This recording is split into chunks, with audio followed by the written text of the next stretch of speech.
देखिए हमारे देश भारत पर लगातार विदेशी आक्रमणकारियों के आक्रमण होते रहे हैं और भारतीयों ने लगातार उन होने वाले आक्रमणों का प्रतिरोध किया है या उनका सामना किया है और वो अधिकांश सफल भी हुए हैं। देखिए भारत पर अरबों के आक्रमण की बात करें तो माना जाता है खलीफा उमर के समय। देखिए खलीफा है वो मुस्लिम जगत का धार्मिक मुखिया माना जाता है, हालांकि आज ये नहीं है लेकिन ये तात्कालिक समय के अंदर था। तो खलीफा उमर के समय 636 ईस्वी के अंदर अरबों का पहला जो आक्रमण है वो हमारे यहाँ भारत में ठाणे पर हुआ था, ठीक है, लेकिन भारतीयों ने इसे असफल कर दिया। ये हमें पता चलता है फुतूह उल बुल्दान, ठीक है, इस रचना से पता चलता है भारतीयों ने इस आक्रमण को असफल कर दिया। इसके पश्चात भी आक्रमणों का सिलसिला थमा नहीं और बाद का आक्रमण है वो बड़ौच बंदरगाह व सिंध के देवल बंदरगाह पर हुआ। लेकिन अपन चचनामा रचना के अनुसार इस आक्रमण के बारे में भी हमें जानकारी मिलती है। इससे पता चलता है कि बड़वास या बड़ौच और सिंध के डेबाल बंदरगाह पर जो आक्रमण हुआ उस आक्रमण को भी भारतीयों ने असफल कर दिया। और डेबल पर जो सिंध के डेबाल बंदरगाह पर जो आक्रमण हुआ था चचनामा के अनुसार उस युद्ध के अंदर अरबों का सेनानायक मुधायरा या मुधाईरा, ठीक है, ये हार गया और युद्ध के अंदर मारा गया। इस प्रकार भारतीयों का प्रतिरोध अच्छा था या यूँ कहीं लगातार जारी था। लेकिन 712 ईस्वी के अंदर अरब सेना नायक मोहम्मद बिन कासिम ने, किसने? मोहम्मद बिन कासिम ने भारत पर आक्रमण किया और यह आक्रमण सिंध पर हुआ और उस समय सिंध के राजा थे दाहिर। कौन थे? सिंध के राजा दाहिर के साथ इनका सामना हुआ था। देखिए दाहिर है उसके साथ जब संघर्ष हुआ उस संघर्ष के बारे में बाबा धूरी ने क्या लिखा है?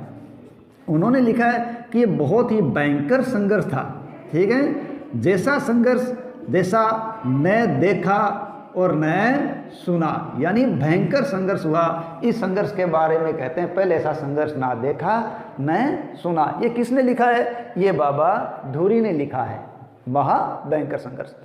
जबकि चचनामा की रचना, दूसरी रचना की बात करें चचनामा, उस रचना के अनुसार पता चलता है कि काफिरों ने, देखिए यहाँ काफिर किसे कहा गया है? गैर मुस्लिमों को। यानी काफिरों ने क्या किया?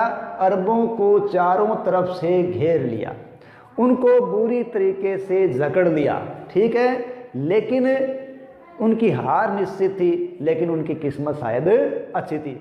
अचानक क्या हुआ? हाथी पर सवार राजा दाहिर को एक तीर सीने पर लगा। कहाँ लगा? एक तीर सीने पर लगा, जिसके कारण राजा दाहिर की मृत्यु हो गई, ठीक है। तो युद्ध का सारा नक्शा पलट गया, लेकिन युद्ध का नक्शा पलटने के बावजूद भी राजकुमार जयसिया, कौन है? राजकुमार जयसिया और सम्राज्ञी जो रानी बाई थी, सम्राज्ञी रानी बाई, ठीक है, उन्होंने किले की रक्षा के लिए लगातार संघर्ष जारी रखा था, ठीक है। इस प्रकार भारत पर संघर्ष लगातार चलते रहे। आगे आने वाले संघर्षों के अंदर मुख्य नाम लिया जाता है महमूद गजनवी का, ठीक है। देखिए महमूद गजनवी है, इसने भारत पर अनेक आक्रमण किए थे और इन आक्रमणों के अंदर कश्मीर के राजा, ठीक है, कश्मीर के शाही शासक थे, कश्मीर के शाही शासक जिनका नाम आता है जयपाल और आनंदपाल, इनके आक्रमणों का सामना करना पड़ा। किसको? महमूद गजनवी को। यानी महमूद गजनवी ने आक्रमण किया तो कश्मीर के शाही शासक जयपाल और आनंदपाल को उनका सामना करना पड़ा। लेकिन यहाँ भी ये हो सकता है कि संघर्ष कड़ा हुआ, लेकिन गजनवी की शायद किस्मत अच्छी थी, ठीक है। कालांतर में इसी होते आक्रमणों में मोहम्मद गौरी ने भारत पर जब आक्रमण किए तो उसका सामना किसके साथ हुआ? पृथ्वीराज चौहान के साथ हुआ। और बताया जाता है कि पृथ्वीराज चौहान ने कई बार मोहम्मद गौरी को पराजित कर दिया। लेकिन फिर भी लगातार होते इन आक्रमणों के कारण 1206 के अंदर भारत में मुस्लिम सत्ता स्थापित होने में कामयाब हो गई। यानी लगातार संघर्ष चलते रहे, भारतीयों ने लगातार प्रतिरोध भी जारी रखा और ये प्रतिरोध चलता रहा, लेकिन फिर भी 1206 के अंदर भारत में मुस्लिम सत्ता की स्थापना हो गई। लेकिन मुस्लिम सत्ता की स्थापना होने के बावजूद भी ये नहीं था कि भारतीयों का प्रतिरोध रुक गया। भारतीयों ने प्रतिरोध अब भी जारी रखा और उनका प्रतिरोध विदेशियों के सामने लगातार जारी रहा और ये ही प्रतिरोध उनका स्वतंत्रता आंदोलन तक लगातार जारी रहा। तो कहने का मतलब है भारत है वो एक संघर्षकालीन भारत के रूप में प्रस्तुत हुआ है।